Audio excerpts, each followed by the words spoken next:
At Healing Oracle, we get many messages about diet and sugar. With Mary Jewel's assistance, I've put together this short video on the subject.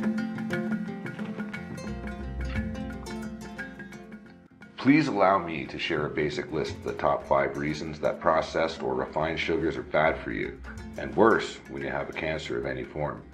So, before we jump right in, we would have to first talk about glucose and how it's broken down in a healthy cell, and then we'll jump into that top 5 list. Okay, the breakdown of glucose to provide energy is called glycolysis. In a healthy cell, glucose is converted in the cellular cytoplasm in a multi-step process to pyruvate, which passes into the mitochondria, which we call power stations in essence, to be burned in another 10-step process in the presence of oxygen. This process involves electron transfer in the mitochondrial membrane. Healthy cells can use other forms of food, like fats, as precursors. Cancer cells, however, cannot. They can only derive energy from glycolysis and fermentation in the cytoplasm. The mitochondria have been knocked out of the process. A further complication is that under normal circumstances, the mitochondria regulate the cell. If something is flawed in the cell, the mitochondria can cause cell death, known as apoptosis. This mechanism is also lost in cancer cells. Even if oxygen is restored to the cells, there is little evidence that mitochondria can switch back on again. Cancer cells need glucose. In fact, they can make it themselves. Not enough to grow, but enough to survive.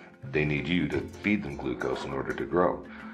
They make their energy from the first step of the normal process, but in the absence of oxygen, and it is called anaerobic glycolysis. The waste product from this process of anaerobic glycolysis is a form of lactic acid, which can only be broken down by the liver. So, the lactic acid passes from the cancer cell to the liver where it's broken down. The waste product of that process is glucose. This then passes back around the body to feed the cancer cell. The cycle can easily feed any existing cancer cells in the body and promote growth and the eventual takeover by the cancer. Of course, as cancers grow, they need more and more glucose, but don't worry. The hospital dietitians will tell you that if you're having chemotherapy, you should eat lots of calories from fatty foods, dairy, and glucose. This is to protect the 7% of patients that experience serious weight loss, cachexia, due to the drugs. And we couldn't possibly have drugs killing people now, could we? In the defense of government dietitians, they are so overworked they only get time to see the people who are seriously ill from cachexia.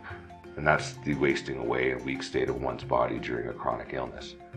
The majority of patients have little or no problems, but still get the booklet to read. Now, we're going to talk about eating glucose at your peril. And yeah, if you have cancer, eat glucose and sugary foods at your peril. There is plenty of research from places such as Harvard Medical School to support this view. In 2012, Cancer Watch covered research that high fructose corn syrup, HFCS, could be even worse than common sugar. You'll find it quite abundant in those fizzy soft drinks, soda, pop, whatever you want to call it. There is some evidence that if you starve cancer cells of glucose and HFCS, they can sometimes use glutamine from your cells as a reserve fuel supply. But glucose is the main source. Glutamine is like a back resource that several systems in your body depend on. Cancer cells like to take the easy path to refined sugars, full stop. So, the most important rule in fighting cancer is this: 100% cut out common sugars. In your chocolates, cakes, biscuits, ice creams, colas, sodas, Ribena, processed, packaged food, that's a good start. And be warned, healthy honey is 50% glucose and fructose. No sugar replacements, man. Just, sugar feeds cancer. So, get with the program. Patrick Quillian, PhD, RD, CNS, former Director of Nutrition for Cancer Treatment Centers of America in Tulsa, Oklahoma, wrote, "It puzzles me why the simple concept sugar feeds cancer can be so dramatically overlooked as part of a comprehensive cancer treatment plan." That's in Nutrition Science News, April 2000. And, well, we agree. Sugar is cancer's favorite food. There are at least 5 reasons that cancer and sugar are best friends. Number 1. Affinity. Cancers love sugar. That is why refined carbohydrates like white sugar, white flour, high fructose corn syrup, soft drinks are extremely dangerous for anyone trying to prevent or reverse cancer. Sugar essentially feeds tumors and encourages cancer growth. Cancer cells uptake sugar at 10 to 12 times the rate of healthy cells. In fact, that is the basis of PET, positive emission tomography scans. One of the most accurate tools for detecting cancer growth, by the way. PET scans use radioactively labeled glucose to detect sugar-hungry tumor cells. When patients drink the sugar water, it gets preferentially taken up into the cancer cells, and they light up. The 1931 Nobel laureate in medicine, German Otto Warburg, PhD, discovered that cancer cells have a fundamentally different energy metabolism compared to healthy cells. He found that malignant tumors exhibit increased glycolysis, a process whereby glucose is used as a fuel by cancer as compared with normal cells. Number 2, acidity. Warburg also found that cancers thrive in an acidic environment. Sugar is highly acidic, with a pH of about 6.4. It is 10 times more acidic than the ideal alkaline pH of blood at 7.4. 3. Immunity. Sugar suppresses a key response known as phagocytosis. Phagocytosis is the process of ingestion and digestion by cells of solid substances. For example, other cells, bacteria, bits of necrotic tissue, foreign particles. It's the Pac-Man effect of the immune system. Consuming 10 teaspoons of sugar can cause about a 50% reduction in phagocytosis.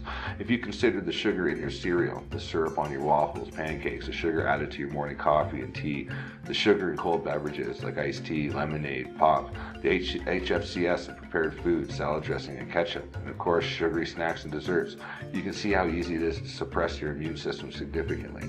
Not only the amount of sugar, but also the frequency of ingesting sugar is relevant to immune function. In one study, research subjects were found to have nearly a 38% decrease in phagocytosis 1 hour after ingesting a moderate amount of sugar. 2 hours later, the immune system was suppressed 44%. Immune function did not recover completely for a full 5 hours. 4. Activity. In most people, when sugar in any form is consumed, the pancreas releases insulin. Breast tissue, for example, contains insulin receptors, and insulin is a powerful stimulant of cell growth. One group of Australian researchers concluded that high levels of insulin and insulin-like growth factor, IGF, may actually be causative of cancers of the breast, prostate, endometrium, and pancreas. A broad study conducted in 21 countries in Europe, North America, and Asia concluded that sugar intake is a strong risk factor contributing to higher breast cancer rates, particularly in older women. A 4-year study at the National Institute of Public Health and Environmental Protection in the Netherlands compared 111 biliary tract cancer patients with 480 healthy controls. Sugar intake was associated with more than double the cancer risk. And number 5. Sugar ingestion is a contributing factor to obesity, which is a known cause for cancer. Obesity also negatively affects survival. More than 100,000 cases of cancer each year are caused by excess body fat, according to the American Institute for Cancer Research. These include esophageal, pancreatic, kidney, gallbladder, breast, and colorectal cancer. One note about sugar substitutes. Although we're against sugar, don't think for a second that I'm recommending using artificial substitutes. Sweeteners containing aspartame, saccharin, or sucralose have been shown to contribute to bladder cancer, lymphoma, leukemia, according to the National Institute of Environmental Health Sciences. Below, I've given to you a bunch of references that you can look up. These aren't going to be in the form of links, however, these are publications that you can publicly access. Just Google them and look this stuff up for yourself. All the information is out there, people. Anyway, guys, take care, and for Healing Oracle, this is Robert J. Morris out.